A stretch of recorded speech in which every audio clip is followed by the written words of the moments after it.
Comment détecter les symptômes du cancer du côlon?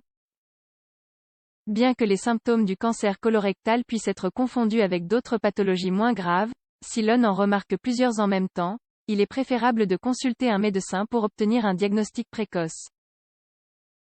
Le cancer du côlon ou cancer colorectal se situe dans le gros intestin, dont la partie finale est appelée côlon ou rectum. Il est possible que ce type de cancer ne montre aucun symptôme lors de ses étapes initiales.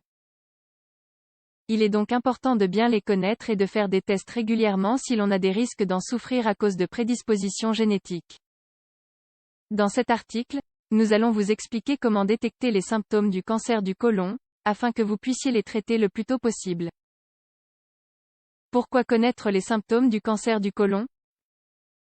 Dans certains pays, le cancer colorectal est l'une des causes principales de mortalité.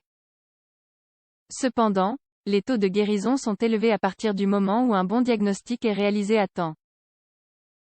Un diagnostic et un traitement précoce sont vitaux, car ce type de cancer a tendance à se développer sous forme de polypes bénins. Les facteurs de risque. Il existe certains facteurs qui augmentent les risques de souffrir de cette maladie, et dont nous devons tenir compte, tant pour prévenir que pour faire les tests nécessaires à la détection de ce type de cancer. Avoir plus de 60 ans. Souffrir de polypes colorectaux. Souffrir de dérèglements intestinaux chroniques, comme la maladie de Crohn ou la colite ulcéreuse. La mauvaise alimentation, qui contient beaucoup de viande rouge ainsi que des graisses nocives et pauvres en aliments complets. Le tabac et l'alcool. Le diabète. La sédentarité, le surpoids. Les symptômes. Les changements dans les habitudes d'évacuation. Soudain, la personne peut commencer à souffrir de diarrhée ou de constipation sans raison apparente et sans avoir changé d'alimentation. La taille et la forme des selles peuvent également changer. Pour tenir compte de ce symptôme, il faut qu'il soit visible pendant plusieurs jours, sans qu'il n'y ait aucune amélioration. La sensation d'avoir un besoin de déféquer qui ne disparaît pas après être allé aux toilettes. Du sang dans la zone du rectum ou dans les selles, qui sont souvent sombres. Avec le temps, ce symptôme peut provoquer de l'anémie, qui peut également être un indicateur important. Des douleurs dans la zone abdominale, sous forme de coliques. La fragilité et l'épuisement sans aucun effort concret. La perte de poids sans raison apparente. Les antécédents personnels ou familiaux. Comment faire? Avant de s'alarmer, il faut savoir que tous ces symptômes peuvent aussi être dus à d'autres problèmes de santé moins importants. Il est donc fondamental de consulter un médecin le plus tôt possible, mais sans pour autant prendre peur.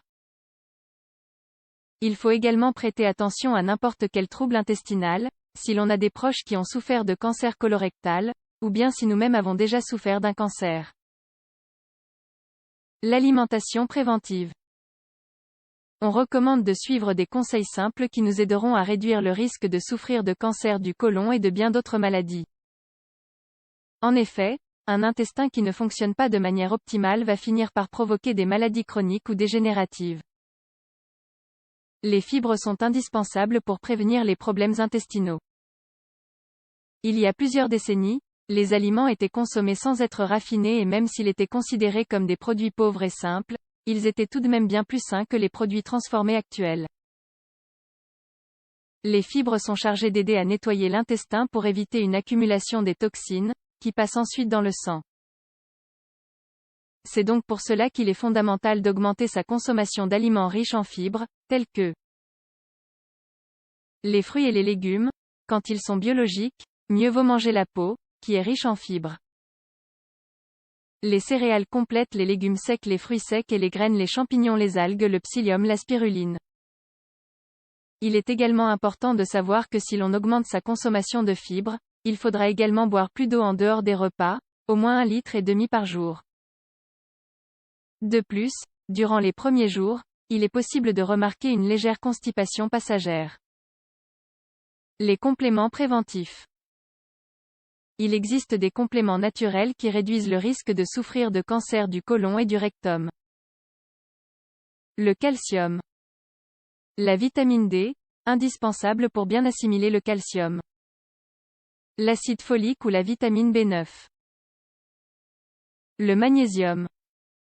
Le sélénium. Les compléments doivent être pris sous supervision médicale, surtout si l'on souffre d'un problème de santé ou que l'on prend déjà des médicaments.